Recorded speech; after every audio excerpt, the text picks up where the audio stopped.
누가복음 11장 5절부터 13절까지 말씀 같이 읽습니다. 또 이르시되 너희 중에 누가 덫이 있는데 밤중에 그에게 가서 말하기를 덫이여 떡 세 덩이를 내게 빌리라. 내 것이 여행 중에 내게 왔으나 내가 먹을 것이 없노라 하면 저가 안에서 대답하여 이르되 나를 괴롭게 하지 말라. 문이 이미 닫혔고 아이들이 나와 함께 침소에 누웠으니 일어나 내게 줄 수가 없노라 하겠느냐. 내가 너희에게 말하노니 비록 헛됨을 인하여서는 일어나 주지 아니할지라도 그 강청함을 인하여 일어나 그 소용대로 주리라. 내가 또 너희에게 이르노니 구하라 그러면 너희에게 주실 것이요 찾으라 그러면 찾을 것이요 문을 두드리라 그러면 너희에게 열릴 것이니 구하는 이마다 받을 것이요 찾는 이가 찾을 것이요 두드리는 이에게 열릴 것이니라. 너희 중에 아비된 자 누가 아들이 생선을 달라 하면 생선 대신에 뱀을 주며 알을 달라 하면 정갈을 주겠느냐. 너희가 악할지라도 좋은 것을 자식에게 줄 알거든 하물며 너희 천부께서 구하는 자에게 성령을 주시지 않겠느냐 하시니라. 아멘. 마태복음 7장에도 이 누가복음 11장과 같은 기도에 대한 가르침이 있고 누가복음 11장도 있습니다. 그런데 결론 부분이 누가복음 11장과 마태복음 7장이 좀 다릅니다. 어떤 부분이 특별히 다르냐 하면 13절이 다르죠. 너희가 악할지라도 좋은 것을 자식에게 줄 알거든 하물며 너희 천부께서 구하는 자에게 성령을 주시지 않겠느냐 하는 부분이 다릅니다. 기도에 대해서 주님께서 비유를 들어서 한 친구가 있는데 한 사람이 있는데 그 사람에게 친한 것들이 찾아왔어요. 근데 그들은 과거의 중동 문화는 먹을 것 음식을 가지고 행을 것이 않기 때문에 가는 친구 집에서 먹고 자고를 다 책임져 줘야 됩니다. 먹고 살기가 다 어려운 시대이기 때문에 친구들이 왔는데 굶주리고 왔어요. 그래서 굶주렸는데 먹을 것을 먹여줄 이런 식물이 없어요. 음식이 없어요. 음식이 없어서 근처에 있는 친구 집에 꾸러 갔어요. 근데 그 친구가 나는 너무 밤이 늦었고 지금 자고 있는 중이니까 우리 깨우지 말아라. 그렇게 했다고 쳐도 그 친구가 그래도 다급하고 간절하게 이야기하면 친구기 때문이 아니고 정말 그 다급함 때문에 그렇기 때문에 일어나서 음식을 나눠줄 것이다. 그런 이야기를 주님께서 합니다.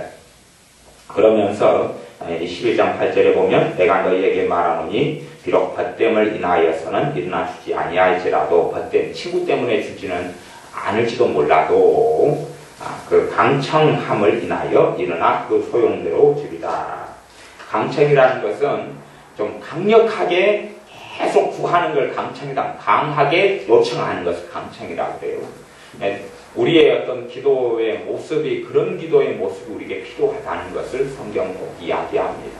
강청하는 것 그런 것이 필요하다. 그러면서 비유를 든다는 것을 알아야 합니다. 9절에도 내가 또 너희에게 이르노니 구하라 그러면 너희에게 주실 것이요 찾으라 그러면 찾을 것이요 문을 두드리라 그러면 너희에게 열릴 것이니 그렇게 세 번을 이야기합니다. 구하고 찾고 문을 두드리고 단지 기도에 대한 강조만이 아니라 더 강청하는 기도의 모습을 보여준다 하는 것을 알 수 있습니다. 구하는 것보다 찾는 것이 더 적극적인 행위고 찾는 것보다 문을 두드리는 것이 훨씬 더 적극적인 행위입니다. 더 강하고 강청하고 나아가는 것. 물론 그 외에도 이 기도에 대한 11장 9절의 말씀은 더 깊은 의미가 있습니다만 그 정도 더 깊은 의미가 있지만 훨씬 더 강한 어조로 강청하는 것, 단순하게 기도하는 걸 넘어선 마음 심령 안에서 정말 긴급함과 필요를 느끼고 달라고 요구하는 그러한 기도의 모습을 보여줍니다. 10절에는 구하는 사람마다 받을 것이고 찾는 이가 찾을 것이고 두드리는 사람에게 열릴 것이다 말씀합니다. 11절에 너희 중에 아비된 자 누가 아들이 생선을 달라면 생선 대신에 뱀을 주며 또 다른 비유로 주님께서 말씀합니다. 너희가 아빠라면 너희가 자식을 둔 아빠라면 아들이 생선 물고기를 아빠 내가 생선이 먹고 싶어요. 그리고 물론 생선이 있는 경우죠. 집에 생선이 있어요. 아버지 생선을 내가 먹고 싶어요. 그러니까 생선 대신에 내 자식을 물어서 죽일 독사, 뱀은 독사를 이야기합니다. 독사를 누가 주겠느냐 하는 거죠. 꼬묵을 뱀, 구렁이 뱀을 이야기하는 건 아닙니다. 그 독사를 이야기하는 거죠. 독사. 먹을 생선, 물고기를 주세요. 그러니까 독사를 줘가지고 살아있는 독사를 줘서 자식을 물어버리게 하는 아버지가 어디 있겠느냐. 알을 달라 하면, 알은 우리로 이야기하면 계란 같은 거죠. 계란. 삶아 먹을 수 있는 이런 영양이 되는 계란. 계란을 달라 그러면 정갈을 주게. 정갈도 사람 물어 죽여버리는 거죠. 독을 싸서 죽이는 것이. 그것을 던져줘서 자식을 죽일 부모가 어디 있겠느냐 하는 겁니다. 그리고 하나님께서는 그보다 더 좋은 하나님 아버지가 되신다는 말씀을 하면서 13절에 너희가 악할지라도 너희가 서로 부모 중에서 악한 사람이라 해도 악한 사람도 부모가 되잖아요. 선한 사람도 부모가 되고 그리고 그저 그런 사람도 다 부모고 예를 들어서 자식을 뒀지만 그 부모가 도둑질을 하고 살기도 하고 강도질을 하게 살기도 하고 거짓말을 하고 살기도 하고 대기업체 같은 높은 사람이다 하면 대기업을 꾸려나가기 위해서는 중소기업들은 무수히 문을 닫게 만듭니다. 그렇지 않으면 꾸려나갈 수 없는 것이 가까운 데로는 우리 동네 어떤 롯데마트 있잖아요. 롯데마트를 세우니까 주변에 있는 마트들이 다 망해버리잖아. 그래서 저기 있는 마트부터 하나 큰 거 하나 문 닫고 롯데마트가 시작하잖아요. 그리고 주변에 있는 작은 구멍가게는 다 상권이 무너져 버리는 것이 다 그랬어요. 예전에 한 30년 전만 해도 동네마다 다 구멍가게가 있었잖아요. 왜 구멍가게가 무너져 버리냐면 그것보다 더 큰 슈퍼마켓들이 들어서면서 구멍가게가 다 무너져 버리는 것이 그런 거하고 똑같은 것이에요. 물론 그것이 도의적으로 크게 잘못이다 그런 이야기는 아닙니다. 그런데 대기업체가 중소기업에 대해 사용하는 방법은 그것보다 훨씬 더 좀 악질적입니다. 악질적이고 좀 악랄한 면들이 있습니다.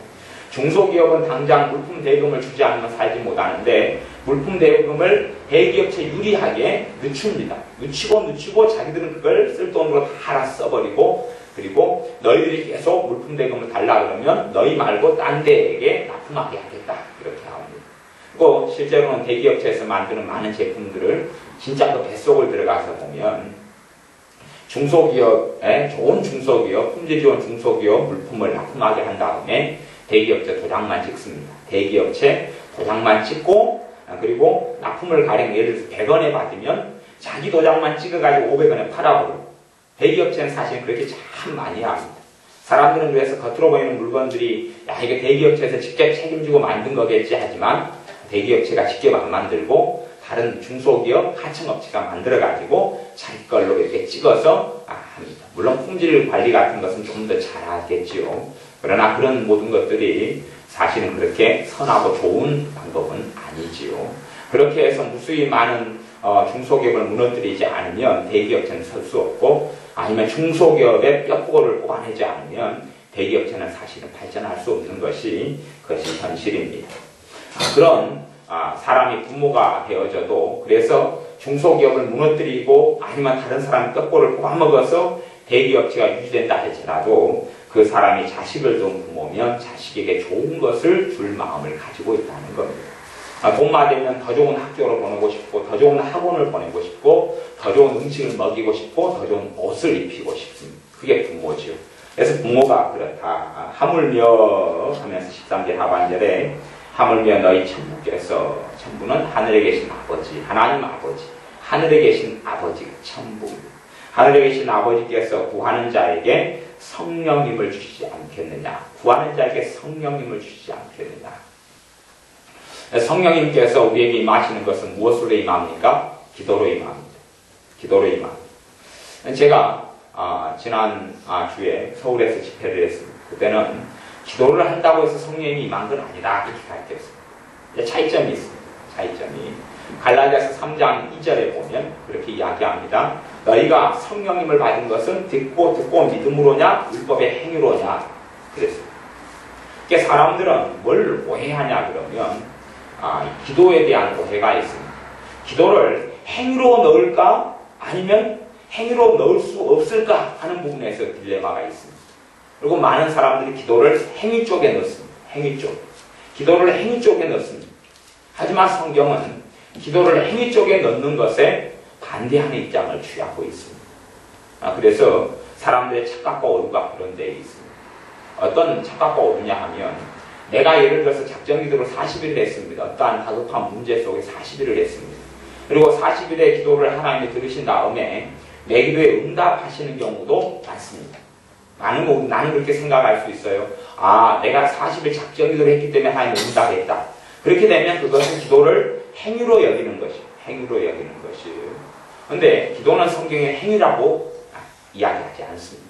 행위라고 이야기하지 않아요. 기도는 은혜의 통로입니다. 기도는 은혜의 통로. 내 기도가 응답된다면 사실은 기도회가 파워풀한 능력이 있어서가 아니라 이 주님의 이름으로 기도하고 하나님의 자녀로서 기도하기 때문에 응답받는 겁니다. 기도는 순수하게 하나님의 자비의 응답, 기도의 응답은 하나님의 자비가 내게 부어지는 것이. 내가 기도해도 하나님께서는 내 기도에 응답하실 이유는 없습니다. 이유는 없어요.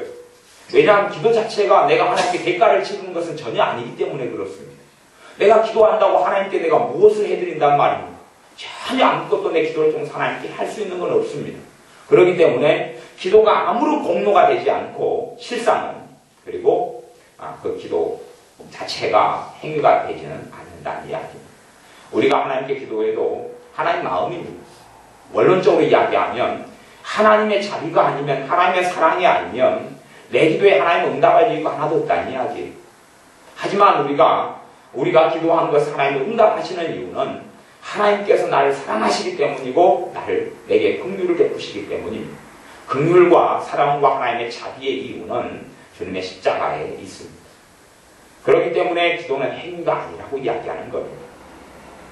많은 사람들의 기도가 신앙생활을 오래 하면서 응답받지 못해지는 경우들이 많습니다. 그 이유 중에 하나를 중심으로 깊이 들어가 보자면 기도를 행위로 여기는 사람, 그때부터 그 마음의 중심이 굉장히 강하게 될 때부터는 기도가 응답되지 않기 시작합니다. 그 부분을 잘 이해하셔야 됩니다. 너희가 성령님을 받은 것은 듣고 믿음으로냐 율법의 행위로냐. 그래서 기도를 율법의 행위로 여겨버리면 당연히 대가를 받는 거죠. 내가 하루에 일을 했습니다. 꽃갱이질을 반일을 했어요. 그리고 밭주인에게 돈 5만원, 7만원 일한 돈을 받을 수 있어요. 그건 행위예요. 행위예요.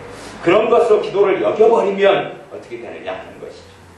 그래서 실상은 금식기도 하는 사람들을 많이 보면 금식한 다음에 하나님의 열매나 응답을 못 누리는 사람이 많습니다.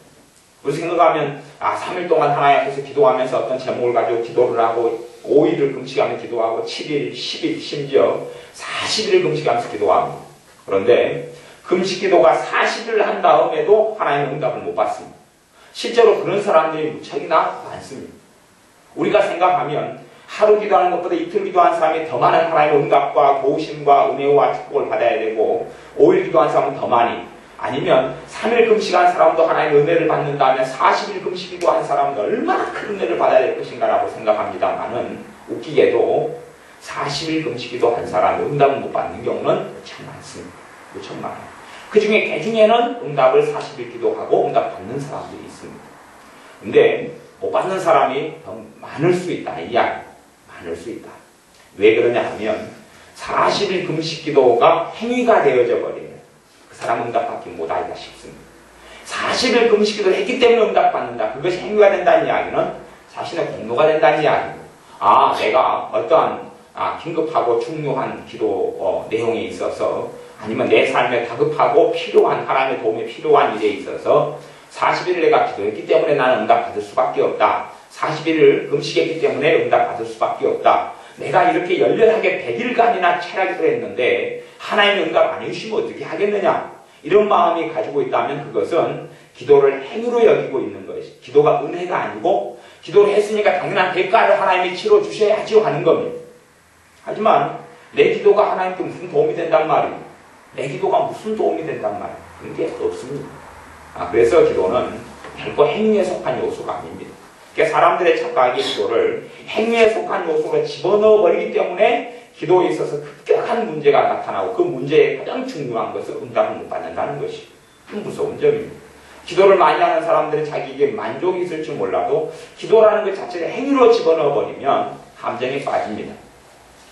물론 인간의 마음은 복잡하기 때문에 그 사람의 기도를 심리 속에서, 마음 속에서 100% 행위로 집어넣느냐 아니면 100% 믿음의 영역으로 가지가 않느냐 은혜의 영역으로 가지가 않느냐 뭐 그런 문제 잘 안 일어날 겁니다. 그런데 그래도 대강 전반적인 이야기를 해서 그렇습니다. 우리 안에 믿음의 요소로 은혜의 방편으로 가지고 와야 됩니다. 성찬도 마찬가지. 성찬을 은혜의 통로로 여기느냐 하나님의 긍휼과 자비의 통로로 여기느냐 아니면 성찬 자체를 행위로 여기느냐는 전혀 다른 겁니다. 성찬은 그런 의미에서 행위가 아닙니다. 성찬은 행위가 아니에요. 성찬이 행위가 아니면 성찬식을 많이 한 사람들 하나님 축복을 더 많이 받을 거 아니에요? 그렇지 않습니까? 성찬이 행위다 하면. 초대교회 이후로 성찬식은 되게 많이 행해져 왔다 그랬습니다. 그리고 맨 처음 초대교회는 성찬식을 모일 때마다 했습니다. 모일 때마다 했기 때문에 일주일에 보통 한 3번, 5번 또 매일 모일 때도 있었어요. 초대교회에는 일주일에 7번, 10번도 교회에서 성찬식을 했습니다. 매일. 그리고 나중에 좀 지나면서는 이제 일주일에 1번 정도, 이렇게 주일날 예배드릴 때만 성찬식을 했어요. 그 전통을 그래도 이 교단 중에서 그리스도 교단이라는 데가 있어요. 저기 아멘교회 같은 데 있고, 돌산에도 있고, 이런 그리스도 교단 같은 데는 성찬식을 지금도 매주일마다 하고 있습니다. 그 교단, 물론 개혁교단이고 전혀 이단도 아니고 정상적인 교회입니다. 그 전통을 그대로 가지고 있는 교단들도 있어요. 그렇게 하는 것이 초대교회로 이어져 왔던 전통이기 때문에 그렇습니다. 그러면 아멘교회 같은 그리스도 교단이 이 매주일마다 성찬식을 합니다. 매주일마다. 1년이면 52번을 해요. 최소한 52번을 합니다. 그럼 그것이 성찬식의 행위라면 누구보다 더 많은 은혜와 감사와 축복을 누리고 살아야 될 교회가 어디겠어요? 아멘교회가 되겠죠. 아멘교회도 하나가 돼야 될 겁니다. 아멘교회를 이야기하는 게 아니라 그리스도 교단이라는 것 자체를 이야기할 겁니다. 물론 그런 식으로 행하는 교단, 교파들이 종종 있습니다. 정상적인 이런 정통, 이런 교회들 속에서 말이지요. 하지만 그것이 성찬이 행위의 요소가 아니고 성찬은 믿음의 요소이기 때문에 성찬을 많이 할수록 큰 축복을 받는 것이 아니라 그 믿음에 달려있게 되는 것입니다. 기도도 행위의 요소가 아니고 믿음의 요소이기 때문에 믿음에 달려있습니다. 그래서 의심하고 아무리 많이 기도해도 응답받지 못하고 믿음의 기도를 통하여 한 번을 기도해도 응답받게 되는 그런 놀라운 일이 있습니다. 근데 어리석은 사람들은 자꾸만 살아가면서 이 기도라는 것을 행위의 요소로 집어넣어버립니다. 그래서 기도는 많이 하지만 열매를 거두지를 못합니다. 열매를 거두지 못해요. 기도는 하나님의 은혜의 공로입니다. 기도는 결코 내 공로가 되지 않습니다. 기도는 결코 내 공로가 되지 않습니다. 물론 실제로 하나님 앞에 섰을 때에 기도를 통하여 상급을 받는 경우들이 있습니다. 그건 하나님의 은혜로 그렇게 쳐주는 것이에요. 하나님의 은혜로 내 기도 생활을 상급으로 봐줍니다. 그러나 이 땅의 삶 속에서 나는 절대 내 기도를 공로나 상급으로 여기면 그건 곤란합니다. 어떤 기도가 특별히 하나님 앞에 섰을 때 상급이 되느냐 하면 성령님께서 내 입에 담아주시고 내 마음에 담아주신 대로 기도하는 사람, 그 기도 생활은 상급으로 하나님께 받게 됩니다. 하나님께서 내게 주신 기도 제목을 가지고 기도하는 사람, 그런 것이지요. 그런 사람은 하나님께 큰 상급을 받게 됩니다. 물론 기도는 결코 어떤 내 행위가 아니고 내가 하나님께 가지고 있는 그러한 의로운 그런 행위는 결코 아니게 됩니다.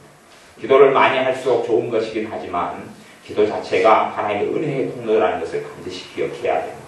그 부분에서 어그러져 버리고 말면 이제는 기도를 했다는 행위 자체로 응답받아야 된다고 착각합니다. 기도가 응답받는 이유는 주님 때문에 그렇습니다. 기도가 응답받는 이유는 주님의 십자가 때문에 그렇습니다. 기도가 응답받는 이유는 주님의 십자가의 보혈 때문에 그렇습니다. 기도가 응답받는 이유는 주님 때문에 내가 하나님의 자식이 됐기 때문에 그렇습니다. 그래서 천부라고 이야기해요. 천부. 하나님을 아버지로 안 믿고 안 사는 사람들은 기도 응답을 못 받습니다. 하나님을 아버지로 안 믿고 안 누리는 사람들 기도 응답을 못 받습니다. 왜? 하나님께서는 자식의 기도에 응답하시기 때문에 그렇습니다. 하나님의 자녀의 기도에 응답합니다. 불신자의 기도에 응답하는 게 아니라 하나님의 자녀의 기도에 응답합니다. 내가 기도 응답 받는 것은 내가 많은 시간을 가지고 기도했는 행위에 있지 않습니다. 내가 기도 응답 받는 것은 금식을 하면서 기도했기 때문에 하는 행위에 있지 않습니다. 행위에 있지 않습니다. 금식이라는 자체가 행위로 가버리면 배만 실컷 고프고 그리고 금식이 끝나면 열매를 못 거둡니다. 열매를 거두지 못합니다. 제가 아는 목사님이 40일 금식 기도를 한번 했습니다. 한 다음에 하나님께서 은사를 주시는데 병 고치는 은사를 주셨어요. 그래서 암병도 여러 고치고 그리고 이런 안진뱅이도 일으키고 휠체어 안진뱅이도 일으키고 그런 일을 하셨어요. 그 다음에 이제 한 1년이 지난 다음에 병 고치는 은사가 사라져버렸어요. 사라져버린 게 그분의 욕심 때문에 그랬는데 그분이 좀 밝히시는 분이었어요. 돈을 좀 밝히시는 분이었어요. 그러고 난 다음에 은사가 사라지니까 이분이 이제 뭐가 필요하겠어요? 또 하나님 은사를 다시 받으려면 뭐 해야 될 것 같아요? 또 40일 금식을 해야 될 거 아니에요? 40일 금식. 40일 금식을 또 하면 받을 줄 알고 또 했지요. 받았을까요? 못 받았을까요? 못 받았어요. 40일 금식이 행위라면 또 받았을 거예요. 왜 그만큼 금식을 했으니까? 하지만 결코 그렇게 되지 않습니다. 여러분이 드는 예배가 행위일까요? 믿음에 속한 것일까요? 믿음에 속한 것입니다. 예배도 행위에 들어가는 게 아닙니다. 그걸 행위의 영역으로 넣으면 안 돼요. 예배는 은혜의 영역입니다. 은혜의 영역. 하나님의 은혜의 통로가 되는 거지 내가 예배를 드렸기 때문에 그렇게 착각한 사람들이 과거 이스라엘 백성들이었고 또한 어떤 하나님의 자녀들은 많이 그렇게 살아왔습니다. 그래서 믿음은 없고 그리고 주님을 십자가를 의지하기보다는 자신이 예배를 드리고 있고 또 매일 교회에 나가서 예배드리기 때문에 자신을 하나님의 축복해 주시기로 착각했습니다. 그렇게 했지만 하나님께서는 너희의 예배가 내게 가증하다라고 선지자들을 통해서 말씀하신 경우가 성경에 많이 나옵니다. 예배를 하는 것 자체를 자기가 하나님께 은혜 받아야 될 행위, 하나님의 축복을 받아야 될 행위라고 착각해버리면 절대 곤란합니다. 또한 마찬가지로 우리가 가지고 있는 헌금을 드리는 행위도 절대 그것을 행위의 요소로 가져가 버리면 안 됩니다. 그때부터 신앙에 문제가 생겨버립니다. 헌금도 하나님의 은혜를 주셨기 때문에 하는 겁니다. 물론 우리가 드리는 헌금과 헌신에 대하여 하나님 갚아주실 겁니다만은 그것을 내 행위로 가져가 버리면 내 의가 되는 거죠. 내 의가 되면 나는 이제 점점 주님을 의지하는 사람보다는 나를 의지하는 사람이 됩니다. 나는 이런 기도 생활을 많이 했으니까 나는 이렇게 예배를 많이 드렸으니까 그렇기 때문에 나는 하나님께서 큰 축복을 해주셔야 된다라고 착각할 수가 있습니다. 그렇게 가령 거의 가능하다면 인자 주님을 믿는 사람은 하나님의 은혜와 축복을 못 받을 거 아닙니까? 그 사람들이 예배도 안 쌓아놨고 아니면 기도도 안 쌓았을 거 아니에요. 그러나 인자 믿은 사람이라도 하나님의 축복과 은혜는 놀랍게 나타나는 일들이 많습니다.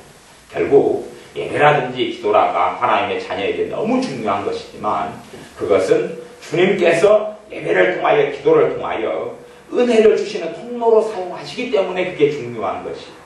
그래서 기도가 아니고서는 하나님께 받지 못하는 게 너무 많아요. 대부분 그렇다 이렇게 알 수가 있습니다. 기도가 아니고서는 못 받는 것이 너무 많아요. 그래서 주님께서 누가복음 11장에도 믿는 사람에게 제일 중요한 것은 성령님이에요. 성령님인데 성령님의 역사가 무엇을 통해서 임하느냐? 기도를 통해서 임한다라고 말씀하는 거예요.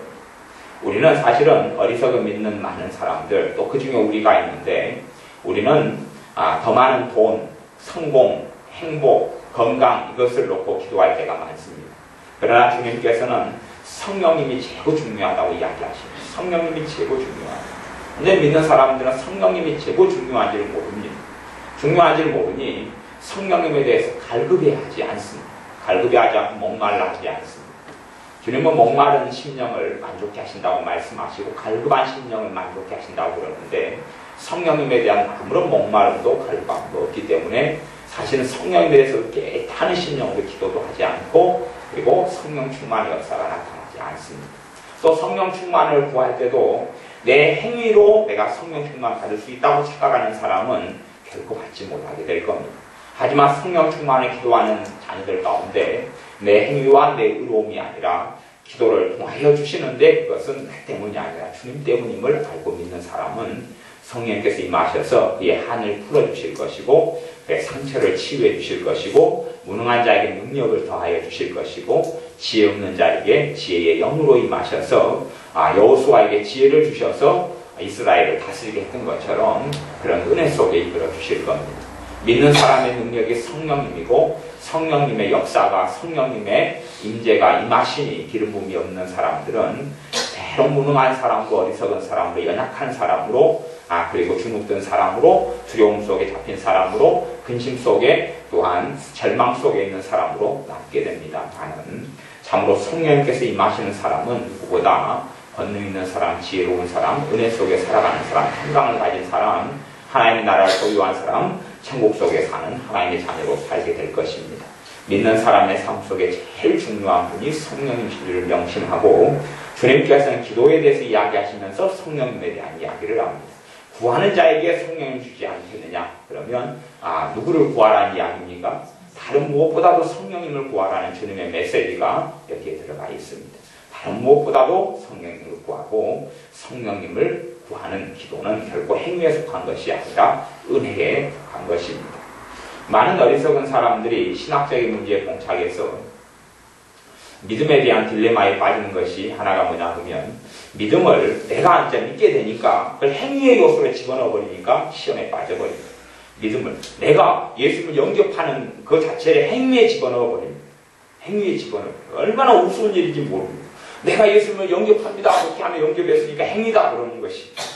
그게 바보죠, 바보. 믿음은 절대 행위 요소에 들어가는 게 아닙니다. 이게 세상적인 학문으로는 하나님의 역사를 이해할 수 없는 것이에요.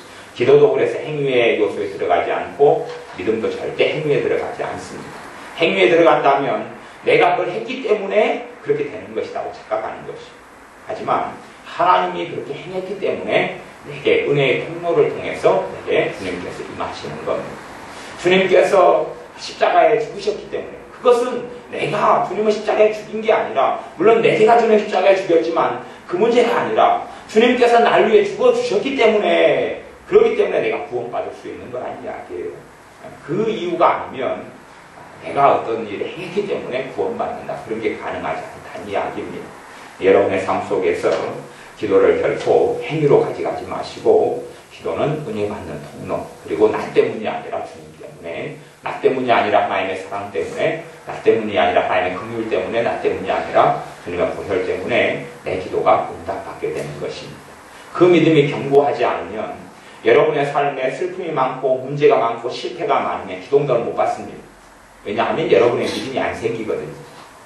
여러분의 삶이, 여러분이 보기에 고결하고 아름다우면 여러분의 기도가 응답될 것 같고, 여러분의 삶이 자신이 보기에 고결하지도 않고 또 별 볼 일 없고 천하고, 그리고 여러분 삶이 가치가 없게 느껴지면 여러분이 그래도 기도할 테지만 응답받는다는 믿음이 안 생겨버려요. 근거를 자신에게 주니까요, 그것이 왔다 갔다 해버려요. 왔다 갔다.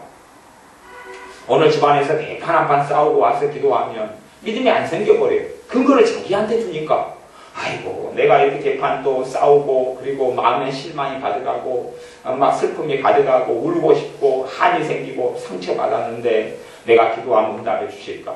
자기에게 그걸 행위로 여긴다 그 말이에요. 그러나 기도를 행위로 여기지 않고 은혜로 여기는 사람은 상처받고 아프고 슬프고 가슴을 치고 주님께 나올 때 주님이 위로하고 치유하고 고쳐주십니다. 그걸 만나게 되는 것이에요. 그러면서 하나님께서 아버지시구나 알게 되는 겁니다. 기도를 행위로 여겨버리면 굉장한 큰 문제가 나타납니다. 그 가장 큰 문제가 기도의 다이너마이트 같은 능력, 하나님이 우리에게 허락하신 어느 때 아무 때라도 기도를 하고 응답받을 수 있는 그 은혜를 내가 놓쳐버리게 돼요. 여러분이 사시면서 또 제가 살면서, 야 내가 이 정도면 하나님 앞에서 떳떳하다, 이 정도면 내가 괜찮다, 그렇게 느끼는 날들이 며칠이나 있단 말입니다. 여러분이 1년을 사시면서 과연 몇 날이나 내가 오늘은 정말 하나님을 기쁘시게 한 것 같다, 오늘은 그래도 하나님 보시기에 퍼펙트하고 완벽한 날을 내가 보냈다, 그러니 내가 오늘 저녁에 기도하면 하나님 꼭 들어주실 거야, 그렇게 느끼는 날이 얼마나 있단 말입니까? 근데 그런 것을 기도를 행위로 여겨버리면 그런 날에만 믿음이 생기는 것이에요. 자기가 스스로 보기에 나 괜찮아, 이 정도면 잘 믿고 있고 잘 하나님을 섬기고 있어, 예배도 잘 드렸어, 그런 날들만 믿음이 생겨요. 그리고 그렇지 않은 날들에는 믿음을 절대 가질 수 없습니다. 행위로 여기는 사람은 그것 자체를 의로 만드는데 불가능하기 때문에 그런 것이. 하지만 기도를 행위로 안 여기고 은혜의 통로, 긍휼의 통로, 주님의 십자가를 통하여 복음을 통하여 나를 축복하시는 하나님의 통로로 여기는 사람은 절대 기도가 짐이 되지 않습니다. 기도가 짐이 되지 않습니다. 제가 어떤 사람을 만났는데 그 사람은 3시간 기도하고 사는 것이 그 사람의 인생에서 굉장히 중요한 목표였습니다. 목표였는데 물론 그건 굉장히 좋은 일이라고 봅니다. 좋은 일이라고 봐요. 근데 그 사람이 또 살다 보니 힘들 때가 찾아오니까 3시간 기도 생활하다가 3시간 기도 못하고 10분도 제대로 못해 하다가 말고 왜 신앙이 믿음이 떨어지면 그래 시험에 들면 그렇게 되어지는 것이 그렇게 되니까 그분이 이제 자기가 옛날에 3시간 기도 생활할 때하고 지금하고 비교하니까 자기의 삶이 너무 초라한 것이 너무 초라하고 하나님께 너무 송구스럽고 그래서 10분 기도해도 아무 은혜를 못 받는 것이 은혜를 못 받아요. 그리고 기쁨도 못 얻고 그리고 그분에게는 다급함이 있고 힘이 있어요. 3시간의 기도를 매일 채워야 할 텐데 왜 내 삶이 이거밖에 안 됐느냐. 나는 신앙을 왜 다 잃어버리고 믿음을 잃어버리고 3시간 기도도 못하는 이런 사람이 되어지고 말았느냐 하는 죄책감만 짐만 지니고 사는 것을 보았습니다. 근데 그분은 어느 정도 기도를 행위로 여기고 그래서 기도가 축복이 아니라 짐으로 만들어버렸어요. 우리가 3시간 기도하고 5시간 기도하고 살다가 물론 5분밖에 기도 못할 수가 있어요. 그러나 5분 기도할 수 있다는 자체가 특권이고 사랑이고 그리고 은혜이라는 것을 알면 5분을 기도해도 하나님의 은혜 속에 들어갑니다. 기도 자체는 절대 하나님의 정죄의 수단이 아닙니다. 기도 자체는 하나님의 축복의 수단입니다. 기도를 행위로 여기는 사람은 5분 기도했으면 하나님 응답해 주시지 못할 거로 생각하죠. 왜요? 5분 기도하면 내가 만족하지 못하니까. 5분 기도하면 하나님이 5분 기도 그것도 기도냐? 하는 하나님이 하시지 않는 마귀의 음성, 귀신의 음성을 들을 수도 있기 때문에 그렇습니다. 꼭 그렇지 않습니다. 내가 1분을 기도해도 그것은 축복이지 그건 은혜의 통로고 긍휼을 얻는 통로지 그리고 내가 얼마를 기도했기 때문에 응답받는 것 결코 아니라는 것을 하나님 잘 알아야 됩니다. 기도는 우리 주님의 은혜로 하나님의 사랑으로 하나님의 자비를 통하여 우리에게 열린 대로처럼 열어놓으신 은혜의 통로. 여러분들의 기도가 절대 행위로 가져가지 마시고 기도는 율법의 행위 속에 들어가 있는 게 아니고 하나님의 은혜의 방편, 은혜의 통로 속에 들어가 있는 겁니다. 믿음도 그렇고 성찬도 그렇습니다. 다 은혜의 통로, 은혜의 방편 속에 들어가 있는 것입니다. 여담 하나만 하고 이제 마치겠습니다. 여담이 세례죠, 세례. 세례도 행위로 여겨버린 사람이 있어요. 네. 그래서 행위로 여겨버린 사람은 세례 의식을 통하여서 아무 은혜를 못 받습니다. 실제로 세례를 통하여 교회사 이후로 어떤 자료들을 이렇게 살펴보면요. 세례 받을 때 알 거예요. 세례 받을 때 성령 세례가 같이 임해버리고 삶의 인생이 마음이 바뀌어버린 사람들이 많이 있었어요. 근데 지금의 교회는 세례를 받을 때 아무 일이 없습니다. 왜 그러냐 하면 세례가 뭘로 바뀌어버렸습니까? 행위나 의식으로 전락해버렸어요. 세례 받을 때 아무 믿음이 없단 말이죠. 세례는 주님께서 제정한 것이고 세례를 목사가 주지만 그건 목사가 주님의 통로가 됐을 뿐이지 누가 세례 주는 겁니까? 주님이 주는 것이. 주님이 안수하여 주는 것이니 그걸 믿는 사람은 세례를 통하여 놀라운 하나님의 은혜를 체험하게 되고 그것이 인생에 있어서 정말로 다이너마이트 같은 역사를 이루게 되어집니다. 성찬도 그렇다는 이야기. 성찬도 우리가 하는 행위가 아니라 주님께서 나에게 사랑을 베푸시는 그러한 하나님의 행위가 되는 것이 나의 행위가 아니라 기도도 하나님의 행위가 나타나는 것이 나의 행위가 나타나는 것이 아니에요.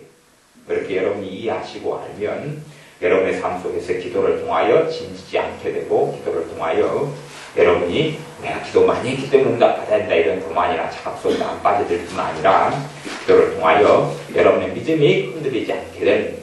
여러분이 공부하고 힘든 삶에 기도를 통하여 응답을 받을 수 있을 것이고 여러분의 고난 속에 있을 때에 기도를 통하여 응답을 받게 될 것입니다. 왜냐하면 기도는 내 공로가 아니라 주님의 공로이기 때문에 그렇습니다. 기도는 주님의 사랑, 하나님의 사랑으로 인하여 내게 은혜가 부어지는 통로이기 때문에 그렇습니다. 기도하겠습니다. 아버지 하나님, 우리가 기도에 대해서 잘 깨닫고 바르게 알게 하여 주셔서 기도가 내 행위나 내 공로가 결코 되지 아니하고 은혜의 통로임을 알게 하여 주옵소서. 하나님의 자녀로서 무엇보다도 성령님이 우리에게 필요합니다. 성령님을 구하라고 말씀하셨고 성령님을 구하면 구하는 자에게 성령님을 보내신다고 주님께서 말씀하셨었는데 우리는 성령님보다 더 다른 것들을 많이 구하고 살아가는 어리석음 속에 있습니다.